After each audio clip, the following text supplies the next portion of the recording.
Hey there, Internet. I was just working on this little plaque I helped my son make for a Christmas present, and I realized that I never got my Maker's Secret Santa invitation for 2020. Well, I guess I'm just going to have to do it myself.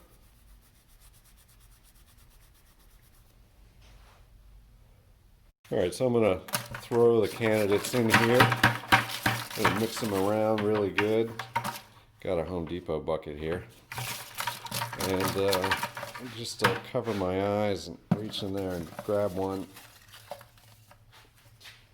All right, let's see who I'm going to be making my Secret Santa, my Maker's 2020 Secret Santa gift for. Who is it? The milling machine. All right, awesome. I don't know how the other YouTubers do it. My every horizontal surface seems to look like this. I think Arduino versus Evil is the only one who actually shows his bench the way it really looks. So the part I'm going to be making is pretty simple. I've just got a threaded part. This is 20 millimeters. And then I've got a smaller diameter here. This is 10.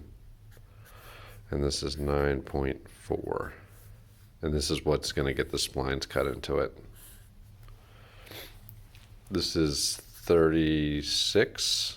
The splines will be 33. 36 from here to here.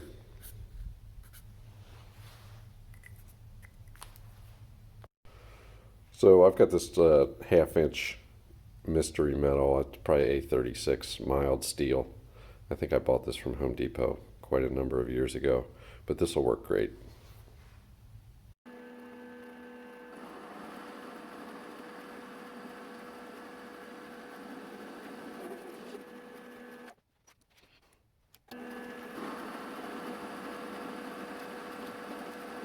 It'll work.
So I've got my threading beads here, so I'll just throw the part in, shake it around,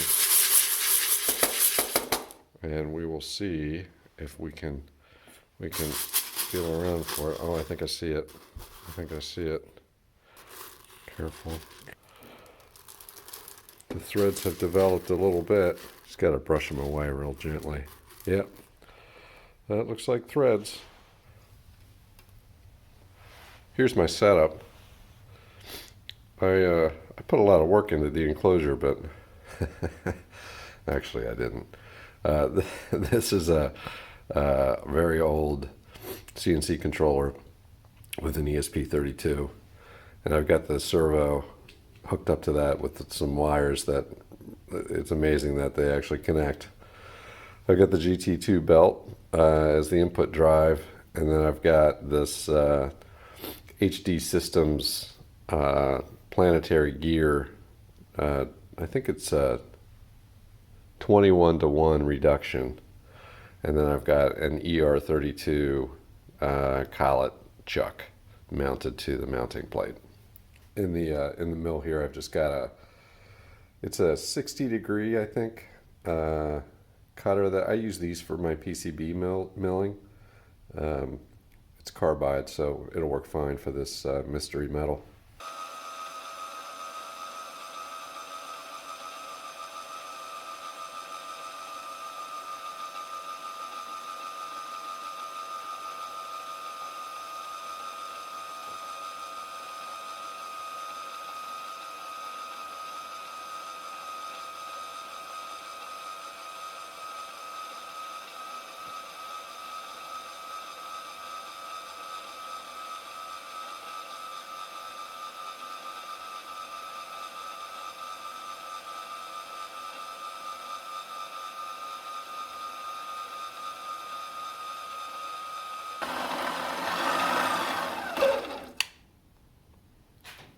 What the hell is that?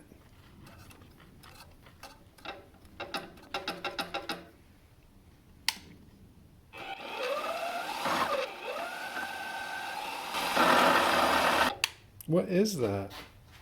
What a terrible time for that to happen. So the screw holding the pulley is totally stripped. So I'll replace that and get back to work. It's not as bad as I thought. Here's where the problem was. This screw was totally stripped out and making that horrendous noise. So I just put a new M6 bolt in there and it seems to be working good.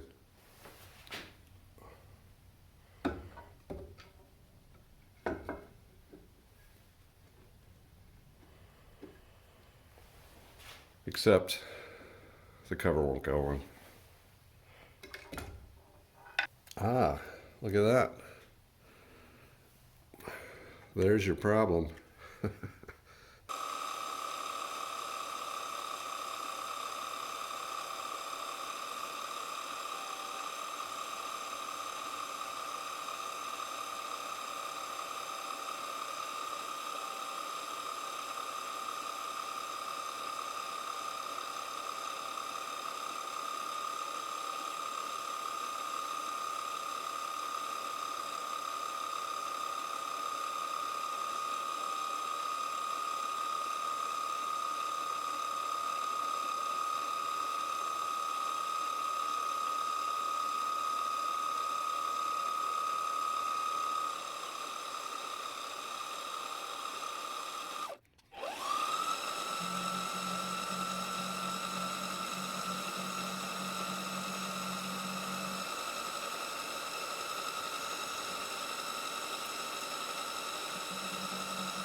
Alright, so here's the part. I've got all the splines cut in there, and the threads have been etched in with the threading beads. So let's do a test fit. Now, I don't want to spoil the surprise of what I'm actually going to give the milling machine, so I've hidden it behind this Secret Santa, secret gift thing. I don't know what else to call it. Alright, let's see. Oh yeah, looks like it fits pretty good. So it's a little long. I can trim down the end. I don't know how I got that measurement wrong, but there's really no give in there. So I think we've pretty much got it licked. So this milling machine has maybe the stupidest location for a quill lock ever. And the way it was shipped, it just came with this bolt. And what you're supposed to do, you're supposed to use this wrench that you also use for the drawbar and stick it in there. The problem is there's no way it's ever going to stay in there. So what I had been doing is I just took some super glue and baking soda and glued in this Allen wrench into the bolt, and then I had it sitting in there, and I could just tighten down the quill lock when I wanted to. But now, and I've been wanting to do this for a while. I've never been able to make a spline before, so this was a good excuse for me to do it. But this is going to be my new handle. This is a nice little piece of recycled stuff that I picked up at the scrap store, and it's got a spline in there. It's a nice tight fit, and just go ahead and screw that in there.